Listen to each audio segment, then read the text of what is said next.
परम पूज्य स्वामी जी महाराज पूज्य आचार्य जी जमीन पर सोते हैं। परम पूज्य स्वामी जी महाराज पूज्य आचार्य जी 1 रुपया भी अपने लिए खर्च नहीं करते। 2 कपड़े पहनते हैं, 2 समय थोड़ा सा भोजन करते हैं, कोई हीरे की अंगूठी नहीं पहनते। समय की आवश्यकता होती है तो उनको हवाई जहाज का प्रयोग करना पड़ता है, वो इसलिए ताकि काम ज्यादा कर सके। वो लग्जरी नहीं है, घूमने के लिए नहीं जाते, ऐशो आराम के लिए नहीं जाते, वो इसलिए जाते हैं क्योंकि पूज्य स्वामी जी महाराज, जैसे आज पूज्य स्वामी जी महाराज दिल्ली गए हैं, हेलीकॉप्टर से पूज्य स्वामी जी महाराज दिल्ली गए हैं। बाई रोड जाते तो 6 घंटे लगते, बाई रोड जाते तो सुबह पूज्य स्वामी जी महाराज ने योग शिविर किया ना, सुबह 5 से लेकर 7:30 बजे तक योग शिविर किया, 9 बजे तक इंडिया टीवी का कार्यक्रम किया, फिर 9:30 बजे तक फेसबुक का लाइव किया, फिर प्रोमो शूट किया, और उसके बाद वहीं जहां पर कार्यक्रम है वहीं जैसे मंच है ना, मंच के पास ही अपने कपड़े बदले, अपने मंच के पास ही कपड़े बदले, और वहीं से कपड़े बदलकर उनके लिए कोई 2 कटोरी सब्जी आ गई, वो सब्जी खाकर या हेलीकॉप्टर के अंदर लेकर पूज्य स्वामी जी महाराज भागते भागते हेलीकॉप्टर पर चढ़े, दिल्ली जाएंगे, दिल्ली मीटिंग करेंगे, मीडिया से बातचीत करेंगे, और शाम को 4 बजे वापस आएंगे।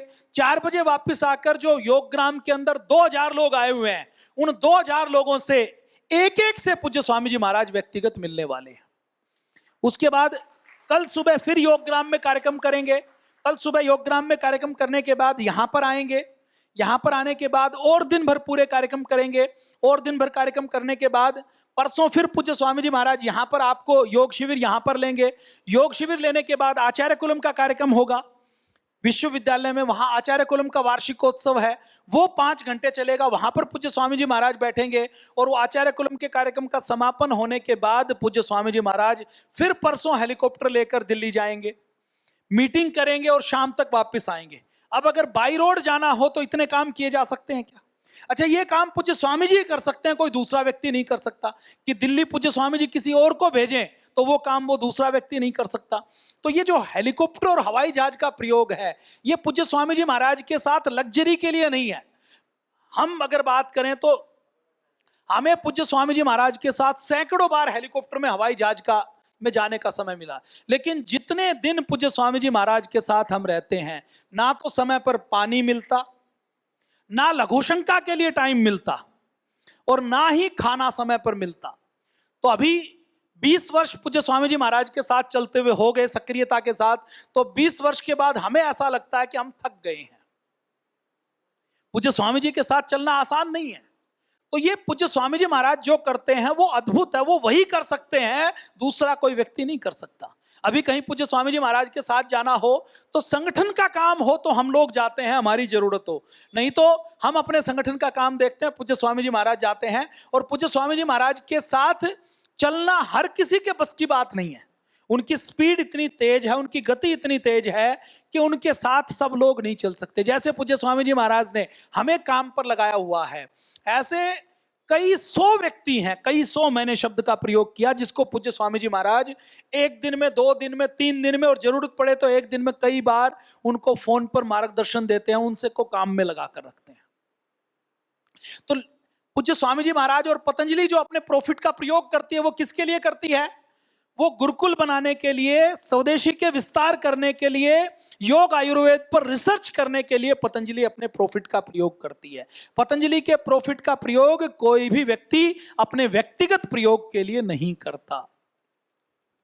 तो जब लोग कहें ना पतंजलि के पास इतना पैसा है, पतंजलि क्यों, क्या करती है इतने पैसे का? जब आप स्थानीय स्तर पर कोई कार्यक्रम करेंगे तो स्थानीय स्तर पर आपको कार्यक्रम करना है तो पतंजलि से धन नहीं भेजा जाता।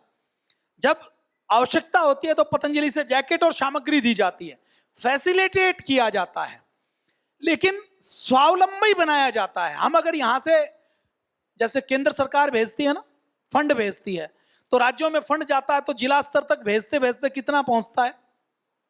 गायब हो जाता है कि नहीं हो जाता? और फिर जब ऊपर से फंड जाता है किसी संस्था में, जब ऊपर से फंड जाएगा तो उसमें स्वार्थी व्यक्ति रहेंगे कि त्यागी व्यक्ति रहेंगे? अगर आपके जिले में हम पतंजलि से 5 लाख रुपए हर साल भेजें तो पतंजलि का जिला प्रभारी बनने के लिए होड़ लगेगी, शिकायतें करेंगे, झूठे अपने लोगों का ग्रुप बनाएंगे, और जैसे हर जगह आप कहीं आर्य समाज की संपत्ति है, वहां पर देखते हैं ना कि इस संपत्ति पर मैं कब्जा कर लूं। सरकारी पदों पर आप देखते हैं सरपंच को फंड मिलता है। सरपंच का चुनाव अच्छा होता है कि बुरा होता है, आप बता दीजिए। सरपंच अच्छा व्यक्ति बनता है या भ्रष्ट व्यक्ति बनता है? क्यों? क्योंकि सरपंच को फंड मिलता है, उसको पता है कि मैं 20 लाख रुपए कमाऊंगा तो 10 लाख रुपए की दारू पिलाता है। पिलाता कि नहीं पिलाता? क्या कोई सरपंच, कुछ होंगे अच्छे, 90 से 99% लोग जो इलेक्शन लड़ते हैं, क्या उनका भाव सेवा का होता है या स्वार्थ का होता है? तो हम आपके जिले में यदि धन भेज दें तो आपका जिला प्रभारी, 90% जो जिलों से आए हैं, कोई जिला प्रभारी हमारा स्वार्थी नहीं हो सकता। निष्क्रिय तो हो सकता है, उसका ज्ञान का स्तर कम हो सकता है, लेकिन कोई भी आपको स्वार्थी जिला प्रभारी नहीं मिलेगा। क्यों? क्योंकि हमारे जिला प्रभारी और राज्य प्रभारी का दायित्व तो ऐसा है कि उसको कुछ मिलने वाला नहीं है, त्याग ही उसको करना है, संघर्ष करना है, तब वो चला पाएगा। इसलिए हमारे संगठन में हमने त्याग और संघर्ष को, सेवा को आगे रखा है। इसलिए हमारा जो प्रभारी है वो ईमानदार और संघर्षशील है। इसलिए हम नीचे धन नहीं भेजते, ज्ञान देने का काम करते हैं। उसको जो काम करना है वो काम तो वो लोगों के सहयोग से करने वाला है। किसके सहयोग से करने वाला है?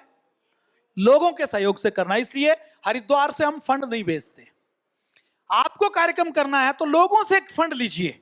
आपको योग शिविर लगाना है तो किसी से बैनर ले लीजिए, किसी से माइक ले लीजिए, किसी से मंच ले लीजिए, किसी से टेंट का खर्चा ले लीजिए, किसी से पर्चे छपवा लीजिए, किसी से होर्डिंग छपवा लीजिए। ये जब आप करेंगे तो समाज की भी भागीदारी होगी। सरकारी जितने कार्यक्रम होते हैं, जो योगा डे का कार्यक्रम होता है ना, तो एक कार्यक्रम तो सरकारी होता है और एक कार्यक्रम वो होता है जिसको आप लोग करते हैं। सरकार के कार्यक्रम में ज्यादा लोग आते हैं या आपके कार्यक्रम में ज्यादा लोग आते हैं? सरकार के कार्यक्रम में तो उनको डीएम को 5 लाख रुपए मिलते हैं आयोजन करने के, टेंट का खर्च भी मिलता है, रिफ्रेशमेंट भी मिलती है, बिछाने का भी मिलता है, मीडिया का खर्च भी मिलता है, बैनर का खर्च भी मिलता है। लेकिन फिर भी सरकारी कार्यक्रम फेल होता है ना। क्यों होता है? क्योंकि सरकारी कार्यक्रम में तप नहीं है, त्याग नहीं है, संघर्ष नहीं है और सेवा की भावना नहीं है। हमारा जिला प्रभारी उससे अच्छा कार्यक्रम कर लेता है। क्यों? क्योंकि वो जो कार्यक्रम करता है वो तप, त्याग और सेवा के बल पर करता है। तो किसको आगे रखना चाहिए? धन को आगे रखें कि तप, त्याग और सेवा को आगे रखें? तो संगठन में धन नीचे भेजना चाहिए। जिस दिन भेजेंगे उस दिन संगठन खत्म हो जाएगा। होगा कि नहीं होगा? होगा या नहीं होगा? तो संगठन चलता है सेवा से। तो संगठन में धन को आगे रखना है कि सेवा को आगे रखना है? स्पष्ट हो गया आपको? हम धन खर्च कहां करेंगे? गुरुकुल बनाने में करेंगे। अभी 400 करोड़ का गुरुकुल बनाया है। कितने करोड़ का बनाया है? वहां आपको दिखाने वाले दिन नहीं भेजेंगे। किस शाम का जब भोजन करें, आप जब सुबह का कार्यक्रम हो तो सुबह के कार्यक्रम के बाद योग भवन में आगे की ओर जाना, तो आगे आपको वो बिल्डिंग दिखाई देगी। उसको आपको केवल बाहर से देखना है, अंदर जाने की अनुमति नहीं है, क्योंकि बच्चे पढ़ते हैं, बच्चियां पढ़ती हैं। तो संगठन को सेवा के बल पर खड़ा करना है। आप लोग जब यहां आते हैं तो हमने ये आपकी व्यवस्था की है ना, इसमें एक व्यक्ति के ऊपर 5 दिन के अंदर हजारों रुपए का खर्च आएगा कि नहीं आएगा? तो वो हम व्यवस्था करेंगे ताकि धन का सदुपयोग हो। देखिए, जितने एनजीओ काम करते हैं वो जब 1 रुपए का दान इकट्ठा करते हैं तो सेवा में कितना लगता है? 10 पैसे। 90 पैसे कहां खर्च होता है? 90 पैसे उनकी गाड़ी में, घोड़े में, उनके आवास में, उनके बिजली के बिल में, उनके ऑफिस में, उनके ऑफिस के खर्चों में, उनके बिल डालने में, उनके खाने में। हम पूरे देश का प्रवास करते हैं। हम पूरे देश का प्रवास करते हैं तो हम कभी भी किसी होटल में कमरा लेकर किराए पर नहीं ठहरते। किसी कार्यकर्ता के घर पर ठहरते हैं, किसी धर्मशाला में ठहरते हैं, किसी अग्रसेन अग्रवाल भवन में, किसी गुज्जर धर्मशाला में, किसी आर्य समाज में ठहरते हैं। कभी अपरिहार्य कार्यक्रम में किसी गेस्ट हाउस में ठहरना भी पड़े तो 90 से 99% वो गेस्ट हाउस हमारे किसी कार्यकर्ता का होता है, जिसके लिए संगठन में एक भी बिल ना लगे। संगठन में हमारे लोग जो काम करते हैं, जैसे ये राज्य के लोग जो हमारे आयु में, एक बार खड़े हो जाएंगे, ये राज्य के लोग जितने भी काम करते हैं, ये घर से जब काम करने के लिए निकलते हैं तो अपना टिकट, अपना टिफिन खाना, अपना टिकट आने जाने की व्यवस्था और अपना टाइम लेकर वो सेवा का काम करते हैं। संगठन में जो भी काम करता है उसका कोई टीएडीए का बिल नहीं बनता। आप में से सरकारी नौकरी में कौन कौन है? 4 घंटे के लिए भी कहीं आप जाते हैं तो टीएडीए का बिल बनाते हैं कि नहीं बनाते? अपने संगठन में जितना काम होता है उसमें एक भी टीएडीए का बिल नहीं लगाया जाता। इस जितने भी लोग आपको दिखाई दे रहे हैं, जितने जिला प्रभारी हैं, तहसील प्रभारी हैं, जितने भी कार्यकर्ता हैं, वो कोई टीएडीए का बिल नहीं लगाता। तो ये हमारा संगठन है। आपको इस बात की जानकारी थी? संगठन में हमने कुछ राज्यों को, प्रभारियों को जो ज्यादा काम करते हैं उनको गाड़ी दी हुई है, लेकिन गाड़ी भी दी हुई है तो उनको तेल का खर्च हरिद्वार से नहीं देते।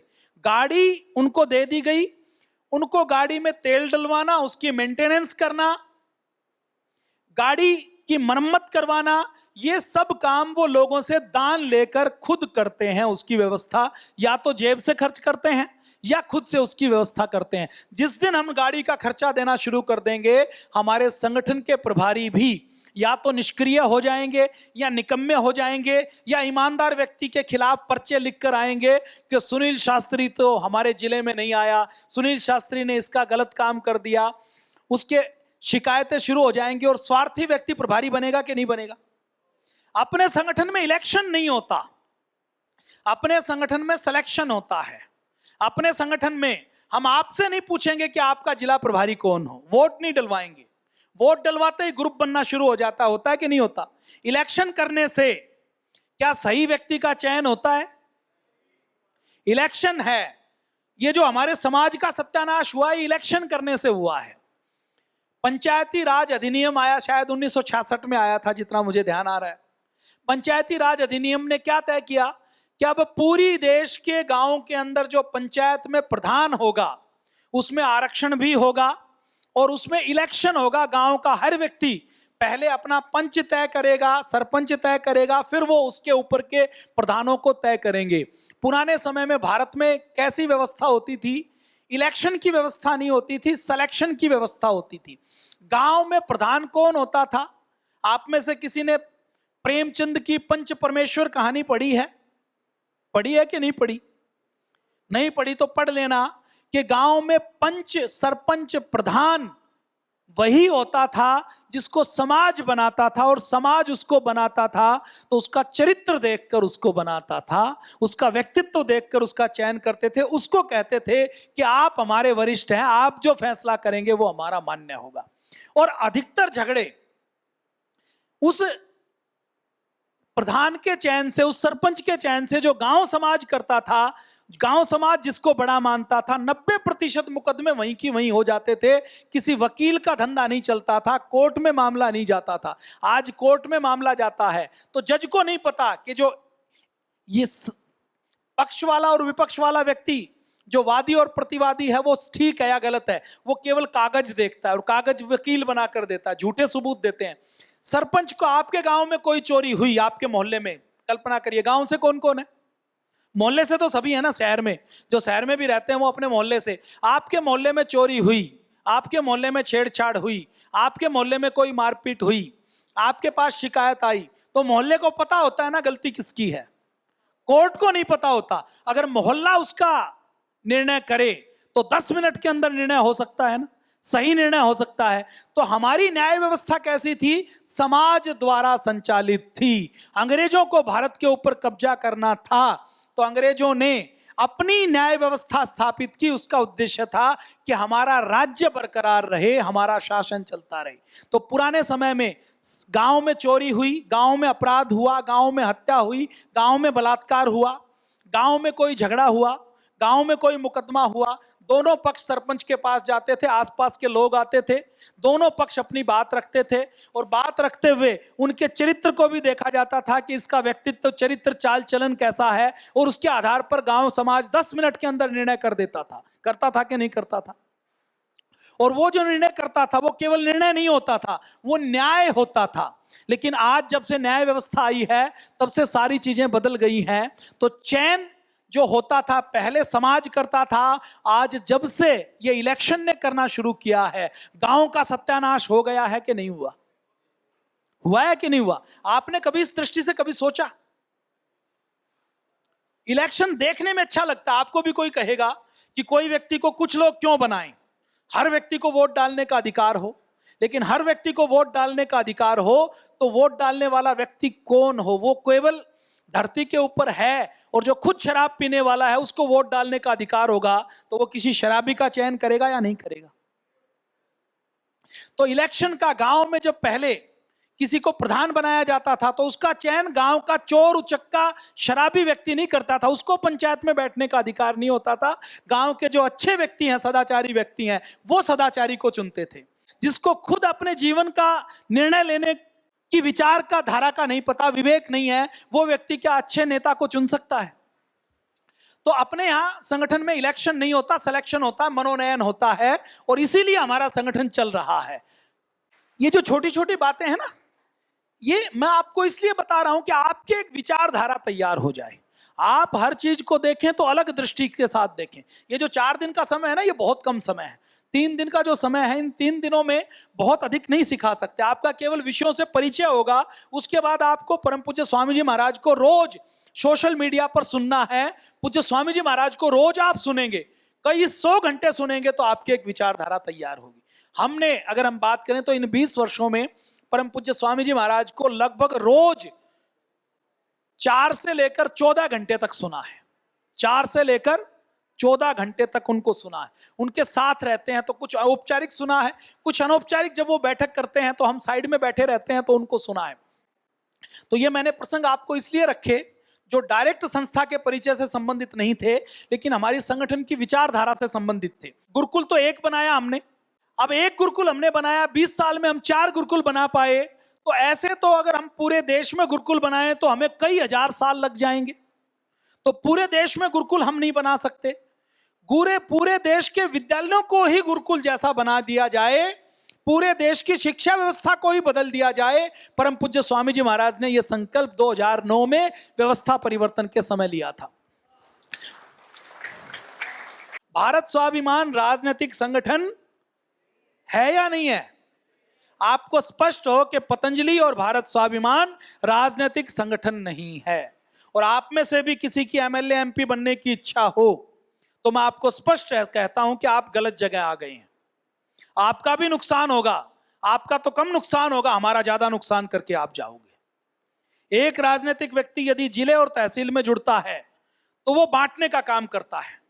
जाति के आधार पर ग्रुप बनाएगा, क्षेत्र के आधार पर ग्रुप बनाएगा, लालच के आधार पर ग्रुप बनाएगा। उसकी कोशिश क्या रहेगी कि मुझे पद दे दिया जाए, चापलूसी करेगा, उपहार देगा। हमारे संगठन में इन चीजों का कोई स्थान नहीं है। वरिष्ठता का सम्मान किया जाता है, साधु संतों का सम्मान किया जाता, तप का सम्मान किया जाता, विद्वानों का सम्मान किया जाता, लेकिन अपने संगठन में चापलूसी का कोई स्थान नहीं है।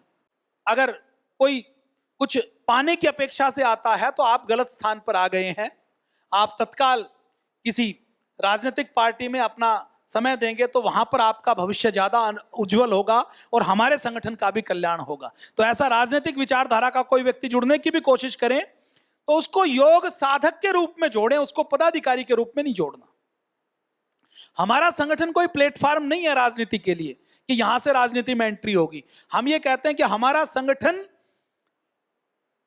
के प्लेटफॉर्म पर यदि आप हैं तो आपको राजनीति करने की अनुमति नहीं है, आपको चुनाव लड़ने की अनुमति नहीं है। स्पष्ट है ना? कोई डाउट तो नहीं?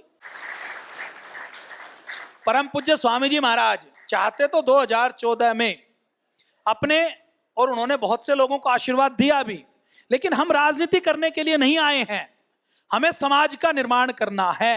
राजनीति में कोई व्यक्ति एमएलए एमपी बनता है, सब कहते हैं, हमारे पास रोज आते हैं कि जी सेवा करनी है। मैं कहता हूं सेवा करनी है तो हॉस्पिटल बना दो, सेवा करना है तो गुरुकुल बना दो। वो कहते हैं जी इतने पैसे नहीं है। फिर मैं कहता हूं सेवा करनी है तो कोई लंगर चला लो, हॉस्पिटल नहीं बना सकते तो 2-4-10 व्यक्तियों का इलाज करवा दो। सेवा करनी है, बड़ा कॉलेज स्कूल नहीं बना सकते तो झुग्गी झोपड़ी में चले जाओ, उन बच्चों को पढ़ा लो। अच्छा ये नहीं कर सकते, इतना भी नहीं कर सकते तो मैं कहता हूं सेवा करनी है तो पक्षियों को आटा डाल दो, चींटियों को आटा डाल दो, दाना डाल दो। ये भी नहीं करना। सेवा करनी है लाल बत्ती की गाड़ी लेकर, ये सेवा नहीं है, ये सेवा के नाम पर भ्रम है। और ऐसे नकली व्यक्तियों का अपने संगठन में कोई स्थान नहीं है, ये स्पष्ट हो आपको। यहां से स्पष्ट होकर जाएगा तो वही विचारधारा आगे तक जाएगी। हमारा संगठन राजनीतिक संगठन नहीं है, हमारा संगठन आध्यात्मिक संगठन है। क्या संगठन है?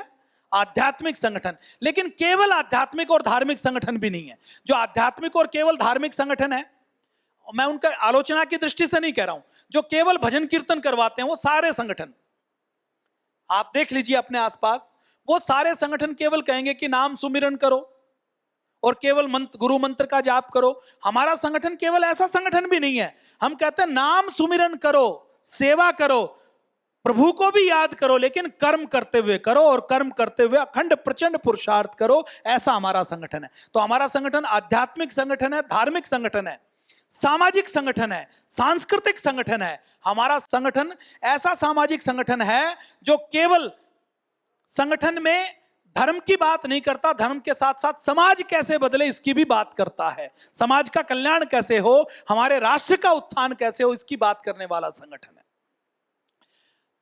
तो हमारे संगठन की विचारधारा गैर राजनीतिक विचारधारा है। उनसे जब कहो कि समाज के अंदर ये बुराई है, ये हमारा काम नहीं है। परम पूज्य स्वामी जी महाराज ऐसे व्यक्ति हैं जो पल्ला नहीं झाड़ते, जो छुपते नहीं है। अगर कोई देश व समाज की बात आए, सनातन की बात आए, तो पहले पूज्य स्वामी जी महाराज है जो खुलकर बोलने का काम करते हैं। पीओके के लेने की बात हो तो पूज्य स्वामी जी पहले संत है जो कहते हैं कि सरकार को ले लेना चाहिए। आतंकवादियों के मारने की बात हो तो जितने बड़े लोग हैं ना, अंबानी, अडानी, अब ये देश से कमा रहे हैं, कभी आतंकवाद के खिलाफ बोलते हैं? बोलते हैं क्या? कभी सुना आपने? ये इनके लिए भी तो मुद्दा है, लेकिन इनके लिए मुद्दा नहीं है, क्योंकि इनको पता है हमारा काम चल रहा है। बड़े बड़े साधु संत सन्यासी, तो पूज्य स्वामी जी महाराज ऐसे संत हैं जो कोई देश हित का मुद्दा हो तो सबसे पहले बोलते हैं। बोलते हैं कि नहीं बोलते? स्वामी जी महाराज भी तो चुप रह सकते हैं ना, लेकिन पूज्य स्वामी जी महाराज हर समय जहां मुद्दे की बात हो वहां पर बोलेंगे, क्योंकि जब समाज के अच्छे लोग नहीं बोलते। पूज्य स्वामी जी महाराज एक महत्वपूर्ण बात कहते हैं, आप भी लिख लीजिए, इसको आपके काम आएगी। समाज की जो अधिकतम हानि होती है वो दुर्जनों के अत्याचार से नहीं होती, पापियों के अत्याचार से, दुष्टों के अत्याचार से नहीं होती। उनके पाप से तो कम हानि होती है, जब सज्जन व्यक्ति मौन होते हैं तो उससे वो हानि सबसे बड़ी होती है। इसलिए आप भी जहां कोई आपको ये बात लगे कि ये सनातन की बात है, ये हमारे राष्ट्र की बात है, तो वहां पर आप संयमित और मर्यादित शब्दों में अपने आसपास जन जागरूकता का अभियान चला सकते हैं। योग की कक्षा केवल योग की कक्षा नहीं है, वो सनातन के जागरण की कक्षा भी है, वो समाज की सेवा की कक्षा है।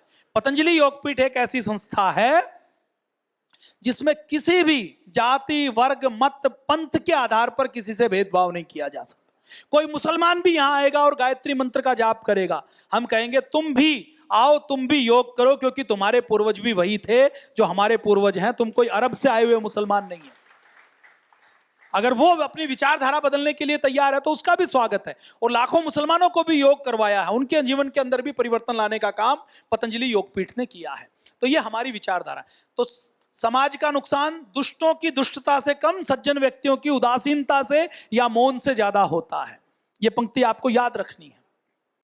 इस देश में आजादी के 70 सालों बाद भी मैकाले की मानसिक गुलामी चल रही है। शिक्षा की व्यवस्था मूल है। इस देश के अंदर जितनी समस्याएं हैं उसमें 90% की समस्याओं की जड़ शिक्षा व्यवस्था है। तो इस देश की शिक्षा व्यवस्था ठीक हो, इसके लिए पूज्य स्वामी जी महाराज ने कहा कि हम, पहले तो उसका नाम वैदिक शिक्षा बोर्ड था, कि हम वैदिक शिक्षा बोर्ड बनाना चाहते हैं, और इस शिक्षा बोर्ड से हम देश के 6 लाख विद्यालयों को हम जोड़ेंगे तो शिक्षा व्यवस्था बदलेगी। नया सिलेबस बनाएंगे, उस सिलेबस के अंदर भारतीयता का सम्मान होगा, हमारे ऋषियों को, हमारे पूर्वजों को पढ़ाया जाएगा।